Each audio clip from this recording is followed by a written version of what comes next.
أشهد أن لا إله إلا الله وحده لا شريك له وأشهد أن محمدا عبده ورسوله أما بعد فأعوذ بالله من الشيطان الرجيم بسم الله الرحمن الرحيم الحمد لله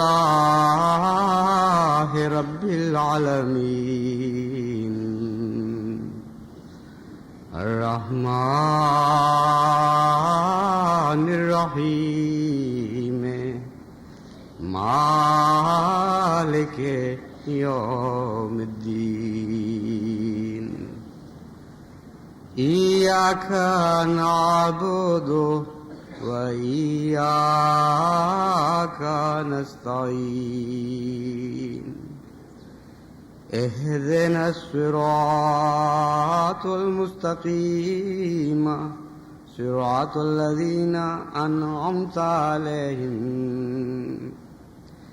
غير المغضوب عليهم ولا الضالين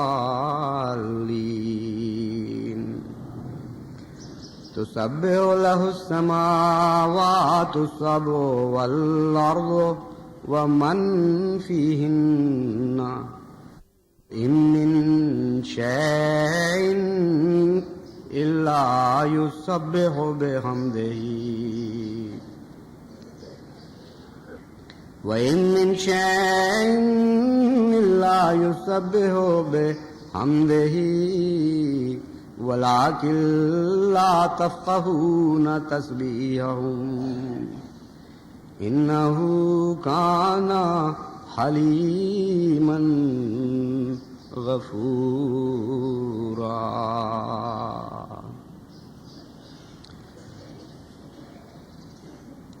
یہ آیت جس کی میں نے تلاوت کی ہے، اس میں اللہ تعالیٰ فرماتا ہے تسبح لہ السماوات السبع، ساتوں آسمان، والارض اور زمین بھی، اور جو کچھ بھی ان دونوں میں ہے، یعنی تمام کی تمام کائنات اور اس کے اندر جو چیزیں بھی مخفی ہیں، ان میں سے ہر ایک چیز خدا تعالیٰ کی تسبیح کر رہی ہے اور اس کی حمد بیان کرتی ہے، لیکن تم لوگ ان کی زبان کو سمجھتے نہیں.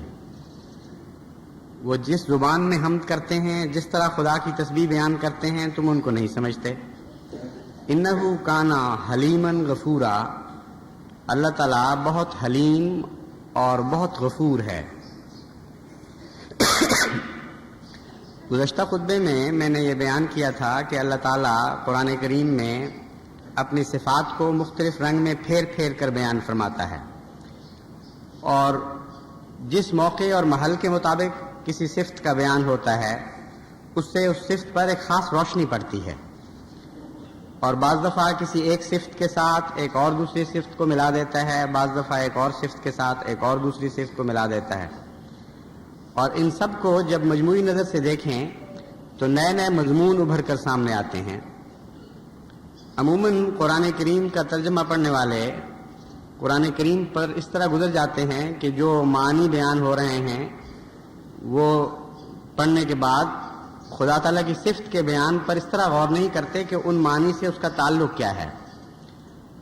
حالانکہ ہر آیت کے آخر پر جب صفات بیان ہوتی ہیں، یا جن جن آیات کے آخر پر صفات بیان ہوتی ہیں، ان کا ان سے پہلے گزرے ہوئے مضمون سے گہرا تعلق ہوتا ہے، اور اگر آپ ان پر غور کرنے کی عادت ڈالیں تو یہ دیکھ کر حیران ہوں گے کہ وہ صفات اگر ڈکشنریوں میں تلاش کی جائیں اور ان کے معنی پر غور کیا جائے تو تمام دنیا کی ڈکشنریاں، بڑے سے بڑے عالم کی ڈکشنری بھی اس صفت پر وہ روشنی نہیں ڈالتی، نہ ڈال سکتی ہے جو قرآن کریم کی آیات ڈال دیتی ہیں، اور حیرت انگیز نئے نئے مطالب انسان کے سامنے ابھرتے ہیں.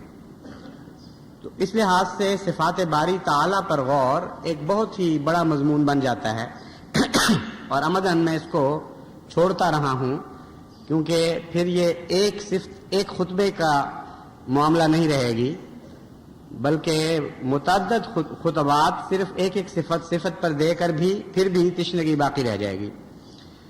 لیکن گزشتہ خطبے کے بعد مجھے خیال آیا کہ نمونتاً خدا تعالیٰ کی حلیم صفت سے متعلق احباب جماعت کو بتاؤں کہ متفرق جگہ پر جب صفت حلیم آتی ہے تو اس صفت کے اندر کیا کیا نئے معنی جلوہ گر ہوتے ہیں، تاکہ جماعت کو یہ عادت پڑے کہ خدا تعالیٰ کی صفات پر ان مواقع کے لحاظ سے غور کرے جن مواقع پر قرآن کریم میں وہ صفات بیان ہوئی ہیں۔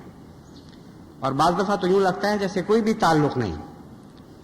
2-3 مثالیں میں نے چنی ہیں، ان پر ظاہری نظر سے غور کریں تو معلوم ہوگا کہ کوئی تعلق بظاہر نہیں ہے، حلیم کا اس بات سے کیا تعلق جو بیان ہوئی ہے، لیکن مزید غور سے ایک حیرت انگیز علم کا جہان آپ کے سامنے ابھر آئے گا۔ اللہ تعالیٰ فرماتا ہے تمام آسمان اور زمین اور جو کچھ ان کے اندر ہے، ہر چیز ہماری تسبیح بھی کر رہی ہے اور حمد بھی کر رہی ہے، اور تم اس کی زبان کو سمجھتے نہیں۔ انہو کانا حلیمن غفورا، خدا حلیم ہے۔ صفت حلیم کا کیا تعلق ہے اس چیز سے کہ ساری چیزیں تسبیح بیان کر رہی ہیں اور تم نہیں سمجھتے اور اللہ حلیم ہے؟ تو پہلے تو یہ معلوم کرنا چاہیے کہ کس طرح حمد بیان کر رہی ہیں، کس طرح خدا کی تسبیح کر رہی ہیں سب چیزیں۔ اس کے 2 پہلو ہیں۔ اول تو یہ کہ انسان شروع میں جب خدا تعالیٰ کی کائنات کو سمجھنے کی کوشش کر رہا تھا تو اس کو یہ تو احساس تھا کہ جانوروں میں کسی قسم کا شعور ہے، لیکن جانوروں سے آگے وہ کسی شعور کا قائل نہیں تھا، اور تسبیح اور حمد کا ایک قسم کے شعور سے بھی تعلق ہے۔ اس پہلو سے جب ہم غور کرتے ہیں تو ایک زمانہ انسان پر ایسا آیا کہ وہ، بلکہ اس سے پہلے زمانے میں جائیں تو یہ کہنا چاہیے کہ ایک زمانہ انسان پر ایسا آیا کہ جب وہ سوائے انسان کے کسی کو باشعور نہیں سمجھتا تھا۔ جانور اس کے سامنے کوئی بھی حقیقت نہیں رکھتے تھے جیسے ان میں جان ہی نہ ہو۔ یہ آغاز تھا انسان کا، بلکہ ایک ایسا دور تھا کہ ہر جاندار اپنے آپ ہی کو باشعور سمجھتا تھا، اس لیے غیر کا احساس نہیں تھا۔ غیر کا احساس تب پیدا ہوتا ہے جب اس کو باشعور سمجھے، اور انسانی زندگی پر اور اس سے پہلے حیوانی زندگی پر بہت لمبا دور ایسا گزر چکا ہے کہ ہر وجود صرف اپنے آپ کو صاحب احساس سمجھتا تھا اور کسی دوسرے وجود میں احساس کا تصور ہی نہیں پایا جاتا تھا۔ جوں جوں دور آگے بڑھا ہے اور انسان نے ترقی کی ہے، اس کو یہ احساس پیدا ہونا شروع ہوا کہ اوروں میں بھی احساس ہے۔ پہلے تو یہ احساس جانوروں تک پہنچا، پھر زیادہ لطافت اختیار کرنے لگا اور انسانی احساس نے بھی ترقی شروع کی، ان معنوں میں کہ دوسرے کے متعلق احساس کے معاملے میں زیادہ باشعور ہو گیا، دوسرے انسانوں کے احساس کے بارے میں بھی زیادہ باشعور ہو گیا۔ تو اندرونی طور پر بھی احساس میں مزید لطافتیں اور مزید وسعتیں پیدا ہونی شروع ہوئیں، اور بیرونی طور پر بھی احساس میں مزید لطافتیں اور مزید وسعتیں پیدا ہونی شروع ہوئیں، یہاں تک کہ جب انسان نے علم میں زیادہ ترقی کی تو اس نے یہ محسوس کیا کہ صرف جاندار ہی حساس نہیں بلکہ پودے بھی حساس ہیں، اور پودوں میں بھی ایک قسم کی جان ہے، نہ صرف جان ہے بلکہ احساس رکھتے ہیں اور کوئی شعور رکھتے ہیں۔ اب تک ان کا نروس سسٹم تو انسان معلوم نہیں کر سکا کہ پودوں کے اندر اعصاب ہیں اور ان اعصاب کے ذریعے وہ محسوس کرتے ہیں، لیکن اس بات کے قطعی شواہد موجود ہیں کہ پودوں میں احساس پایا جاتا ہے۔ اور اب جو امریکہ میں ریسرچ ہو رہی ہے لائی ڈیٹیکٹرز کے ذریعے پودوں کے اوپر، اس سے تو اگرچہ ابھی دعوے کی حد تک ہے، لیکن اگر وہ دعوے 1/10 بھی درست ہوں تو معلوم ہوتا ہے کہ پودوں کا شعور بعض لحاظ سے انسانی شعور سے زیادہ باریک ہے اور حیرت انگیز وسعتیں رکھتا ہے۔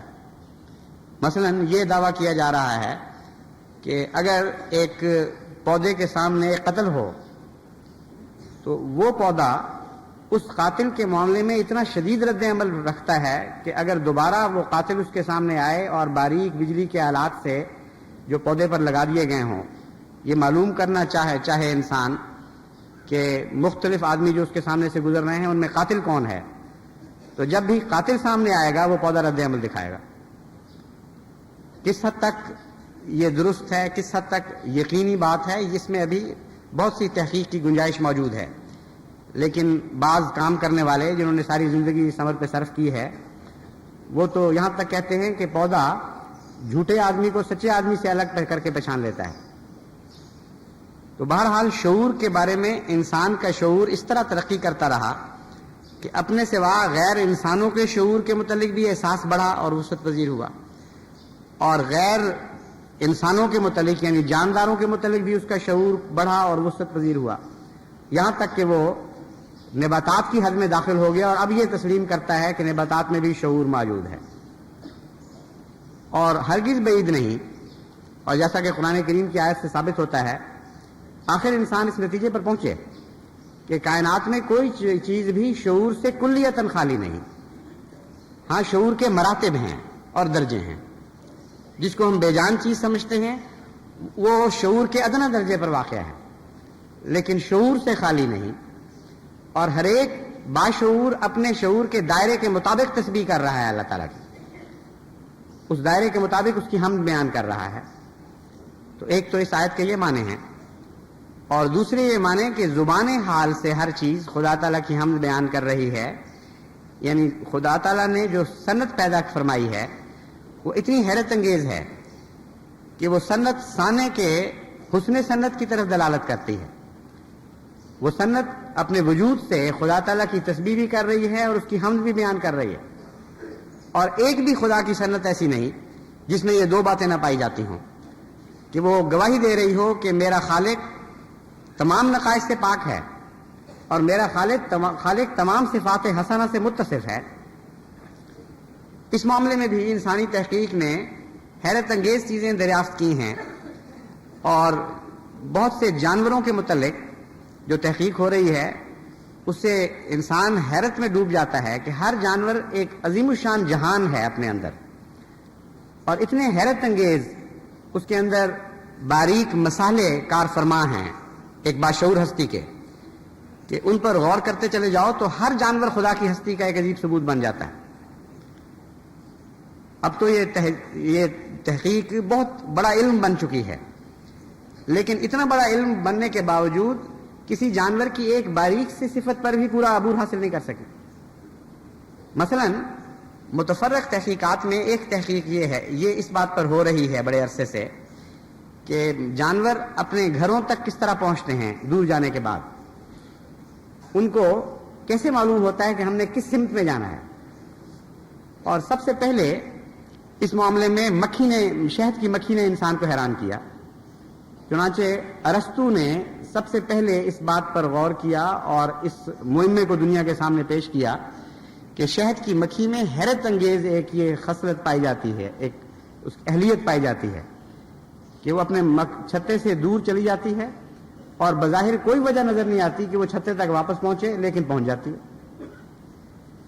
اس پر جو تحقیق ہوئی بہت لمبے عرصے تک انسان اس حکمت کو اس کی وجہ کو پا نہیں سکا، لیکن 1914 میں ایک سائنسدان نے سب سے پہلے، اس کا نام فون فش تھا، VONFISCH، فون فش تلفظ ہے غالباً اس کا۔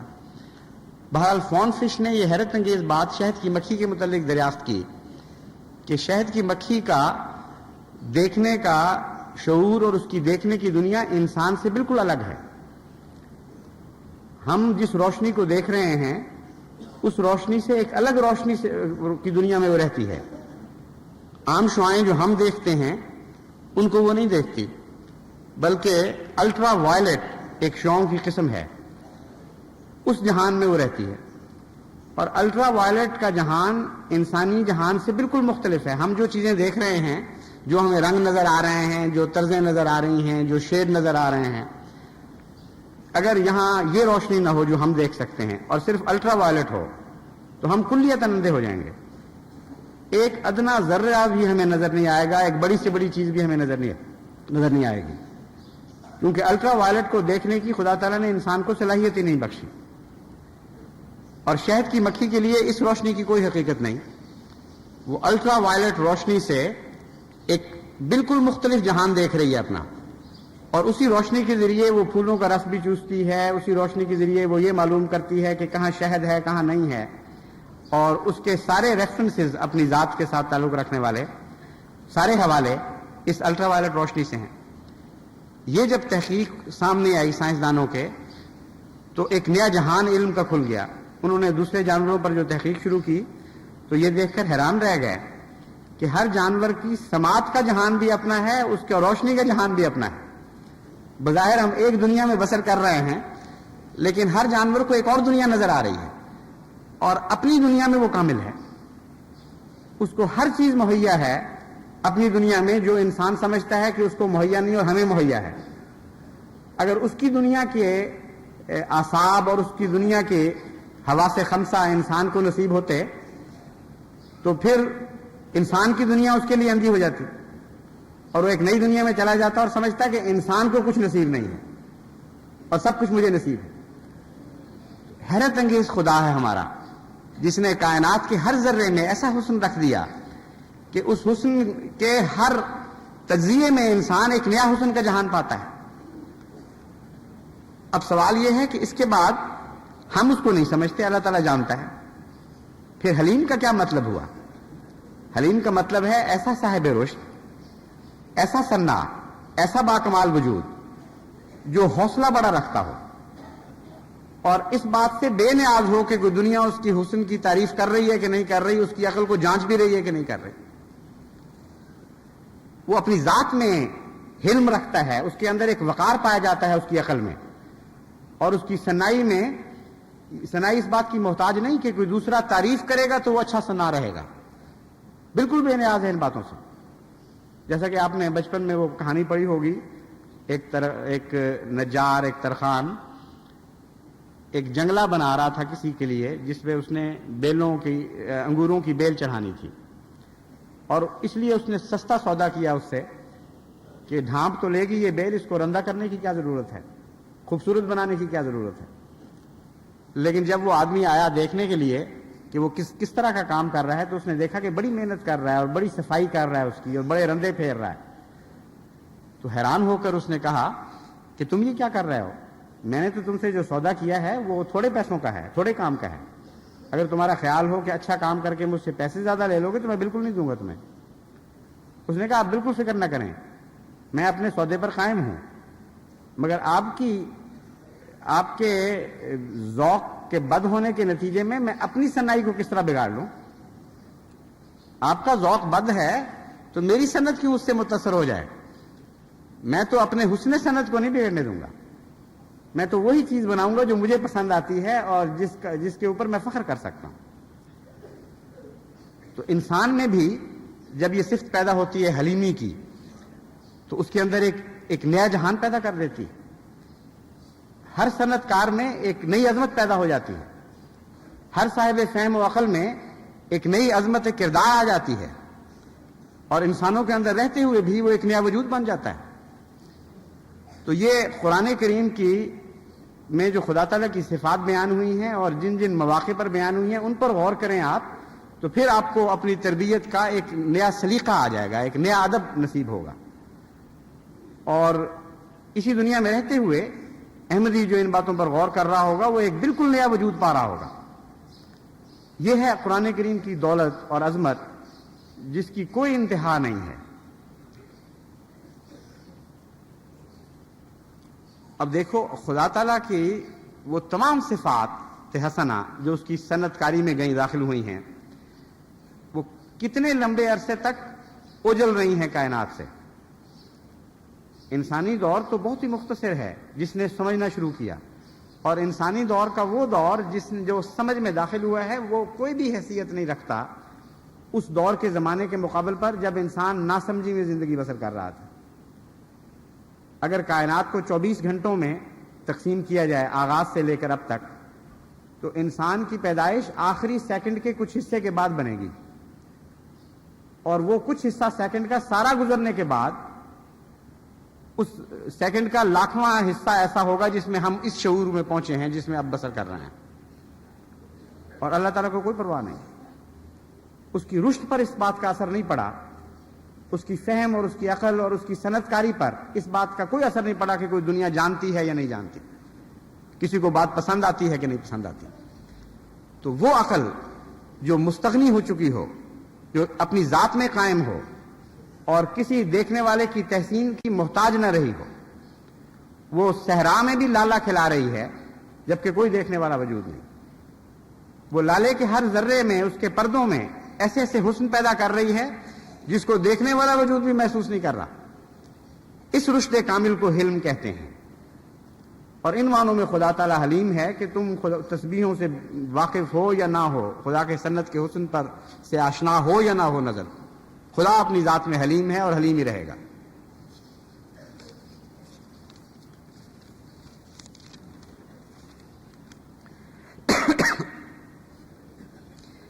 ایک دوسری جگہ اللہ تعالیٰ فرماتا ہے ان تقرض اللہ قرضا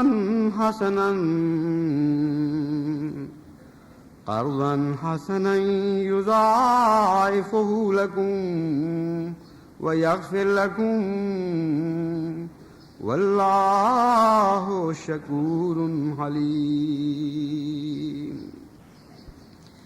کہ تم جو خدا تعالیٰ کو قرض حسنہ دیتے ہو، وہ تمہارے لیے اس کو بڑھاتا رہتا ہے اور اس کے نتیجے میں تم سے مغفرت کا سلوک بھی فرماتا ہے. واللہ شکور حلیم، اللہ تعالیٰ بہت ہی خدمت کو قبول کرنے والا ہے. شکور خدمات کا بہترین نتیجہ دینے والا ہے. ان معنوں میں شکر ادا کرتا ہے تمہارا کہ تم جو کچھ اس کی خاطر کرتے ہو وہ اس کو قبول فرماتا ہے، استحسان کی نظر سے دیکھتا ہے، اتنا نہیں دیتا جتنا تم نے کیا تھا، اس سے بڑھ کر دیتا ہے. شکور کی تو سمجھ آ گئی. حلیم کا کیا تعلق ہے یہاں؟ حلیم تو بردبار کو کہتے ہیں. اس میں بردباری کا کیا تعلق ہے؟ امر واقعہ یہ ہے کہ خدا کی خاطر جو لوگ دیتے ہیں وہ بظاہر یہی سمجھ رہے ہوں کہ ہم بہترین چیز دے رہے ہیں.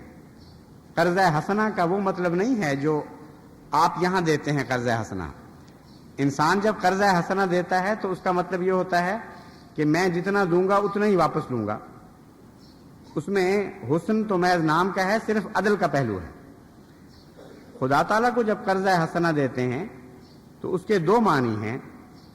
ایک یہ کہ جتنا ہم دیں گے اس سے بے انتہا زیادہ لیں گے، یعنی یہ انسان کو یقین ہوتا ہے کہ میرا خدا مجھ سے یہ سلوک کرے گا.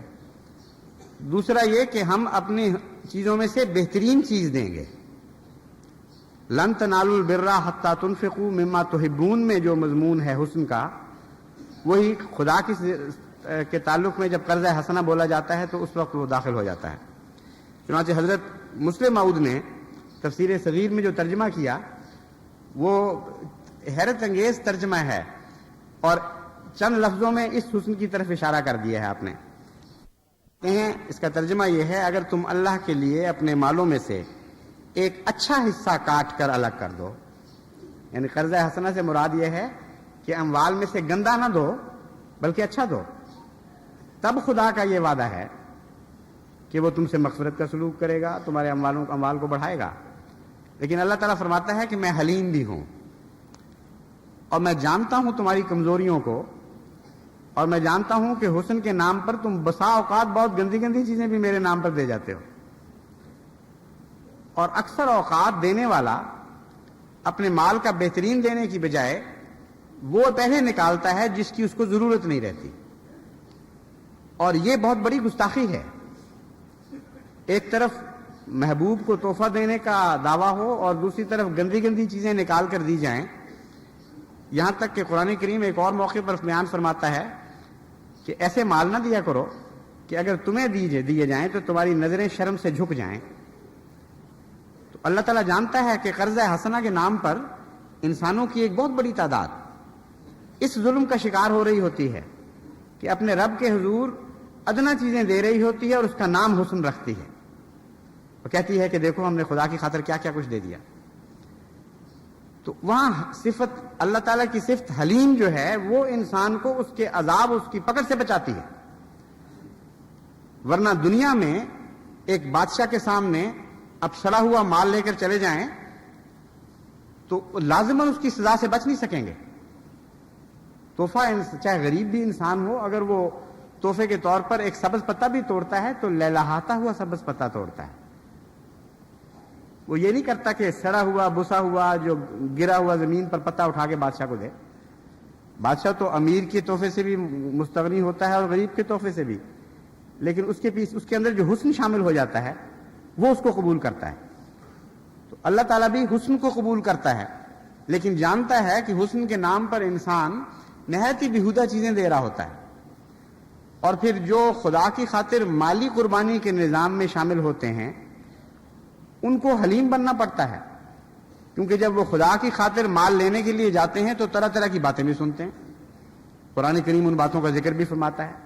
بعض لوگ کہتے ہیں اچھا اللہ غریب ہے، ہم امیر ہیں، ہم سے مانگنے آئے ہو خدا کے لیے. عجیب و غریب تانے دیتے ہیں. اور چونکہ مالی لین دین کے معاملات میں یہ باتیں لازمی حصہ ہیں، اس لیے حلیم بنے بغیر گزارا نہیں ہو سکتا. ان بندوں کو بھی حلیم بننا پڑتا ہے جو مالی نظام سے وابستہ ہوتے ہیں، خدا کی خاطر قربانی والے نظام سے. اور اللہ تعالیٰ اگر حلیم نہ ہو تو بظاہر قربانی کرنے والے جو ہیں ان کی اکثریت کو ہلاک کر دے اس سلوک کے نتیجے میں جو وہ خدا کی خاطر مال دیتے وقت کرتے ہیں. تو فرمایا میں غفور بھی ہوں اور حلیم بھی ہوں. یہ دونوں صفات جب مل جاتی ہیں تو نتیجہ کیا نکلتا ہے؟ میں شکر کے ساتھ قبول کرتا ہوں. تم اپنی طرف سے پتہ نہیں کیا کیا گمان کر کے چیزیں پیش کر رہے ہو، کیا کیا ان میں کیڑے ہیں، کیا کیا ریاکاریاں ان میں داخل ہیں. یہ ساری باتیں بھی تو آ جاتی ہیں اس میں. بظاہر دانہ مکمل ہے دیکھنے میں، لیکن اندر سے دیمک اس کو گھن چاٹ چکا ہے اس کو. تو بہت سی انسان کی مالی قربانیاں انفاق فی سبیل اللہ کو ایسی ایسی بیماریاں لگی ہوئی ہیں، ایسے ایسے کیڑے لگے ہوئے ہیں کہ وہ اندر سے کھا چکی ہوتی ہیں ان قربانیوں کو. بدخلقی یا گندی چیز دینا تو ایک الگ معاملہ ہے، اچھی چیز دیتے وقت بھی خدا کے سوا غیر اللہ کا خیال دل میں آ جاتا ہے. ریاکاری کے نتیجے میں انسان ایک قربانی کر رہا ہوتا ہے تو اکثر مال تو گندے ہو جاتے ہیں. یہ خدا تعالیٰ حلیم ہے جو ان کو شکر کے ساتھ قبول کرتا ہے. ہماری پردہ پوشی بھی فرماتا ہے، ہم سے بخشش کا سلوک بھی فرماتا ہے اور کہتا ہے میں تمہارا ممنون ہوں، تمہارا مشکور ہوں، تمہارے لیے میں اس کو بڑھا دوں گا. کیسا عظیم خدا ہے. اور یہ ہے حلم کی صفت جو انسان کے کام آتی ہے اس موقع پر. اور بندے کو بھی یہی تعلیم دی ہے خدا تعالیٰ نے کہ تم بھی حلیم بنو، بندوں سے حلم کا سلوک کیا کرو، ان کی کمزور چیزیں بھی بظاہر پردہ پوشی کرتے ہوئے تعریف کے ساتھ قبول کر لیا کرو. عظیم گر ہے یہ معاشرے کو سدھارنے کا اور اس میں حسن پیدا کرنے کا. بس جو بندے بندوں سے حلیم بنیں گے اللہ تعالیٰ ان کے لیے حلیم بنے گا. پھر ایک اور جگہ حلم کے مضمون کو مزید واضح کرتے ہوئے اللہ تعالیٰ فرماتا ہے وَمَا كَانَ اسْتِغْفَارُ إِبْرَاهِيمَ لِأَبِيهِ إِلَّا عَن مَّوْعِدَةٍ وَعَدَهَا إِيَّاهُ فَلَمَّا تَبَيَّنَ لَهُ أَنَّهُ عَدُوٌّ لِّلَّهِ تَبَرَّأَ مِنْهُ إِنَّ إِبْرَاهِيمَ لَأَوَّاهٌ حَلِيمٌ فَلَمَّا تَبَيَّنَ لَهُ أَنَّهُ عَدُوٌّ لِّلَّهِ تَبَرَّأَ مِنْهُ إِنَّ إِبْرَاهِيمَ لَأَوَّاهٌ حَلِيمٌ. کہ دیکھو ابراہیم کا اپنے باپ کے لیے جو استغفار تھا وہ صرف اس لیے تھا کہ اس نے وعدہ کر لیا تھا اپنے باپ سے کہ میں تمہارے لیے ضرور خدا سے بخشش کی دعا کروں گا. لیکن جب اس پر یہ بات روشن ہو گئی اور کھل گئی کہ انہ عدو للہ ہے، کہ وہ خدا کا دشمن ہے، تبرأ منہ، وہ اس سے بیزار ہو گیا. ان ابراہیم لأواہ حلیم، ابراہیم بہت ہی نرم مزاج اور نرم خو اور نرم دل انسان تھا اور حلیم بھی تھا. جو موقع کی مناسبت ہے اس سے اللہ کی صفت تو کھل کر سامنے آ جاتی ہے. کہ دل میں نرمی تھی اس لیے اس نے بخشش کا وعدہ کر لیا. لیکن حلیم کا اس مضمون میں کیا تعلق ہے، یہ ہے گفتگو. قابل غور بات یہ سامنے آنی چاہیے کہ افواہ کی بات تو سمجھ آ گئی کہ بہت ہی نرم دل تھا، اپنے باپ سے اس نے وعدہ کر لیا کہ میں استغفار کروں گا. تو حلیم نے یہاں ہمیں کیا مضمون سکھایا؟ اصل میں کوئی صفت بھی فی ذات ہی اچھی یا بری نہیں کہلا سکتی جب تک اس کے ارد گرد کی صفات پر غور کر کے اس کے جوڑ کا مشاہدہ نہ کیا جائے کہ اس کا اور صفات سے کیا تعلق ہے. اب نرم دلی فی ذات ہی اگر رشد سے خالی ہو، اگر عقل سے خالی ہو جائے تو وہ ایک جانوروں کی طرح کی کمزوری ہے، اس سے زیادہ اس میں کوئی حسن نہیں ہے.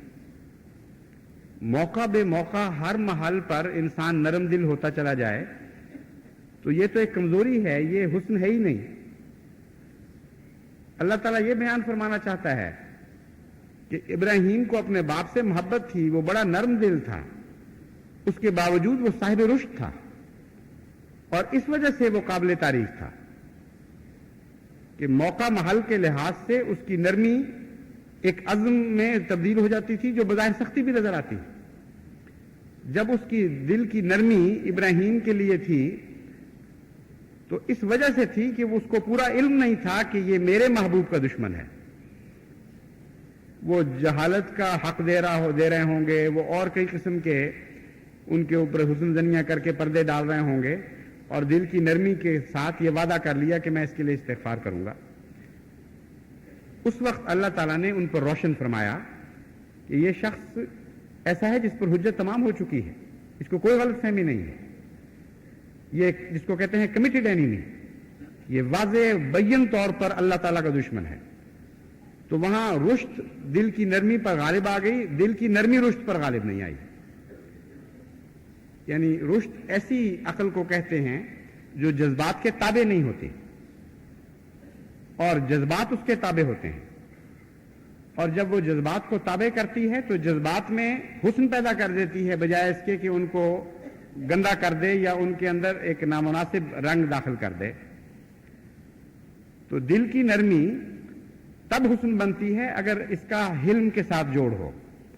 اگر حلم کے ساتھ جوڑ نہ ہو تو دل کی نرمی ایک جہالت بن جائے گی، ایک نہایت ہی بدصورت چیز بن جائے گی کہ ایک طرف ایک اعلیٰ ذات ہے اور اس کی دشمنی ہے ایک وجود کو، اور جو وجود اس کی اعلیٰ ذات کا دشمن ہے، اس محبوب کا دشمن ہے جو ایک بہت بڑی اور اعلیٰ ذات ہے.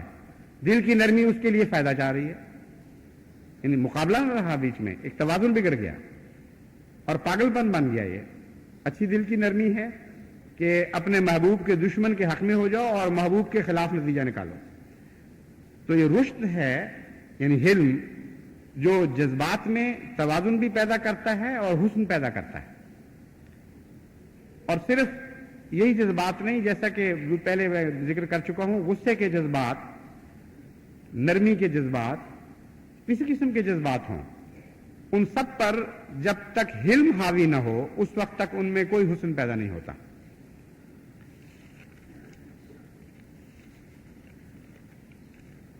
آگے اور بعض آیات تھیں مگر وقت زیادہ ہو رہا ہے اس لیے ان کو چھوڑ دیتا ہوں. اب میں چند حدیثیں اس مضمون پر سناتا ہوں. حضرت صلی اللہ علیہ وآلہ وسلم نے جو بہادری کی تعریف فرمائی ہے اس میں بھی حلم داخل ہے.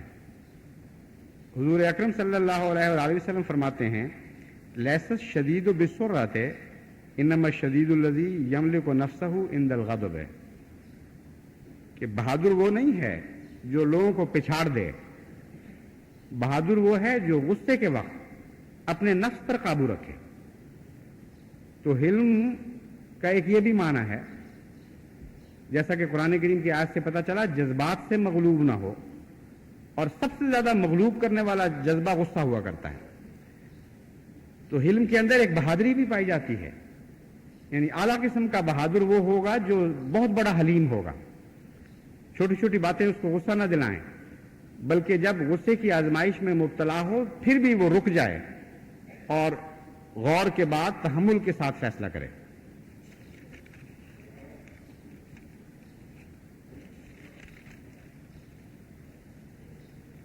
حضرت مسیح موعود علیہ الصلوۃ والسلام فرماتے ہیں مومن میں شتاب کاری نہیں ہوتی، بلکہ وہ نہایت ہوشیاری اور تحمل کے ساتھ نصرت دین کے لیے تیار رہتا ہے اور بزدل نہیں ہوتا۔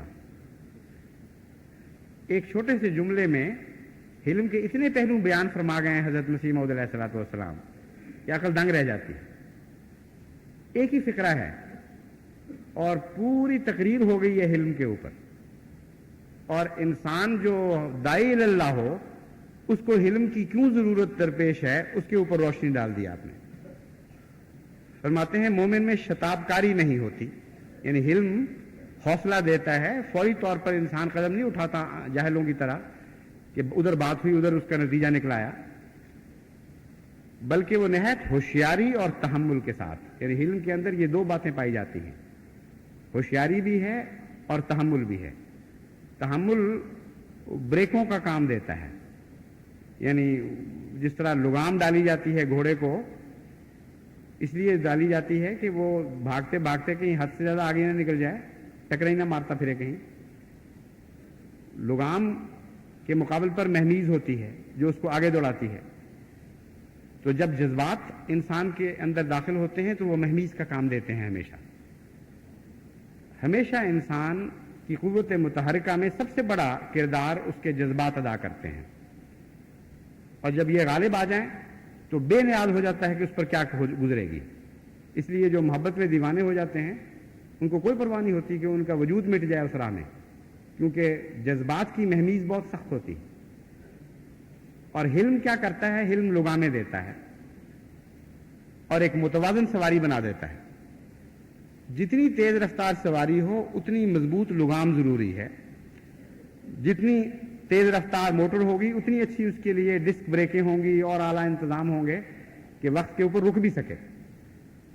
تو حلم اور جذبات کا یہ جو جوڑ ہے یہ حضرت مسیح موعود علیہ الصلوۃ والسلام نے اس فقرے میں ظاہر فرمایا، وہ نہایت ہوشیاری اور تحمل کے ساتھ نصرت دین کے لیے تیار رہتا ہے، یعنی بے قرار تو ہر وقت رہتا ہے کہ میں ہر موقع پر خدا کے دین کی خدمت کروں، دعوت اللہ سے باز نہیں آتا، لیکن جاہلوں کی طرح جھٹکا دے کر نہیں کام کرتا، بلکہ موقع اور محل کی مناسبت کے ساتھ رکتا نہیں ہے بہرحال وہ، لیکن اس میں ہوشیاری پیدا ہو جاتی ہے، اس میں تحمل پیدا ہو جاتا ہے اور بزدل نہیں ہوتا۔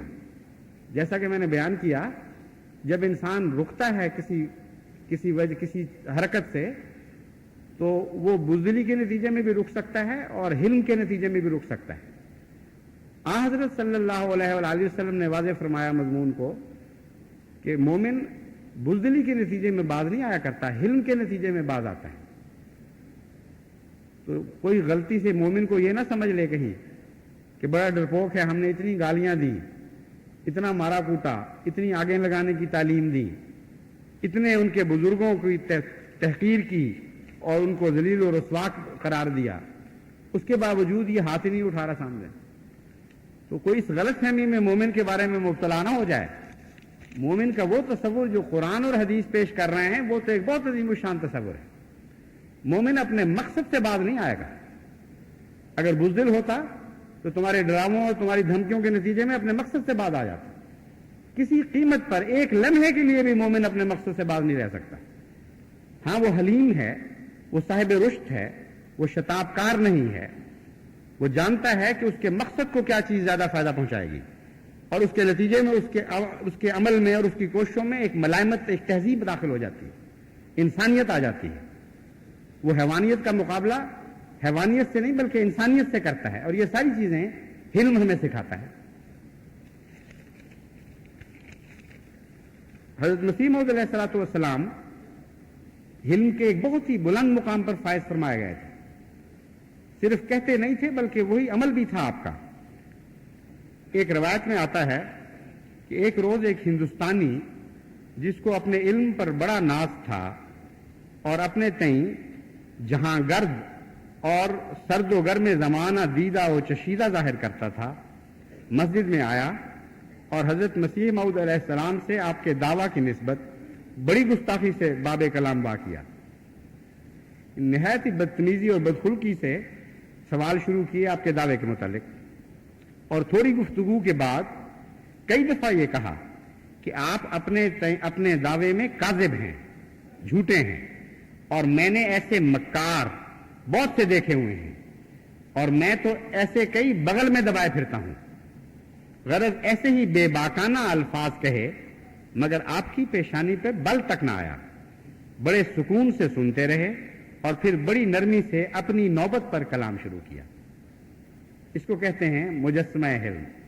تو اللہ تعالیٰ جماعت احمدیہ کو حلم عطا فرمائے اور خدا تعالیٰ سے رنگ سیکھنے کی توفیق بخشے اس کی اپنی صفات کے، کیونکہ اگر ہم خدا کے رنگ اللہ سے سیکھ جائیں، قرآن اور رسول سے سیکھ جائیں، تو اتنی عظیم الشان طاقت دنیا میں بن جائیں گے، اور ایسی ہمیشگی ہمیں نصیب ہو جائے گی کہ ہمارے مقدر میں مٹنا ہو ہی نہیں سکتا، ناممکن ہے، ساری کائنات مٹ جائے مگر احمدیت نہیں مٹے گی اگر وہ خدا کے رنگ میں رنگین ہو جائے۔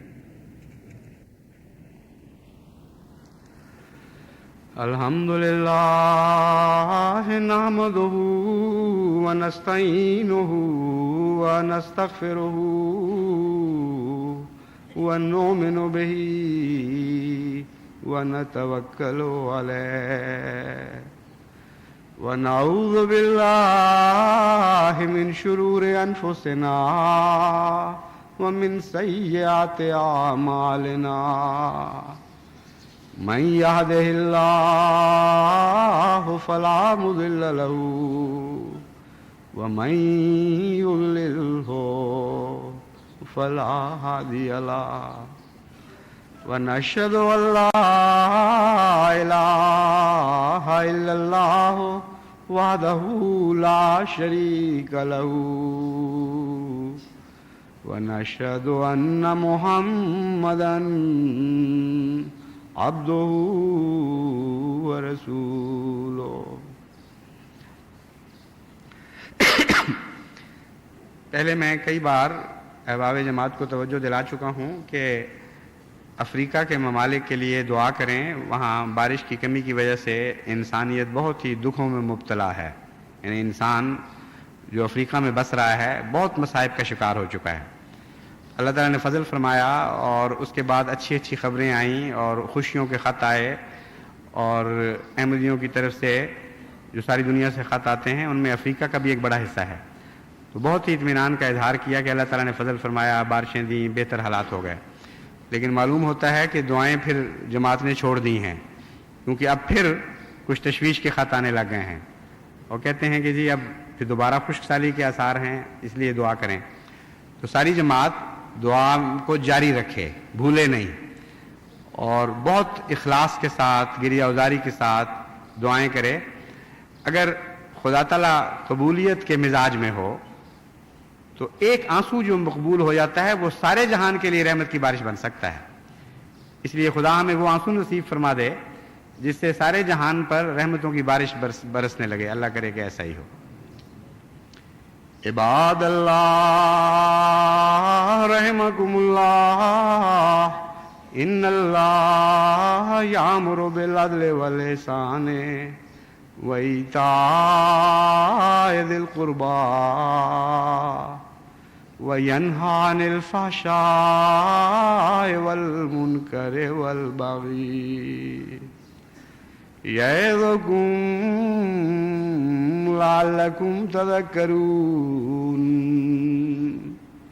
اذکروا اللہ یذکرکم وادعوہ یستجب لکم ولذکر اللہ اکبر۔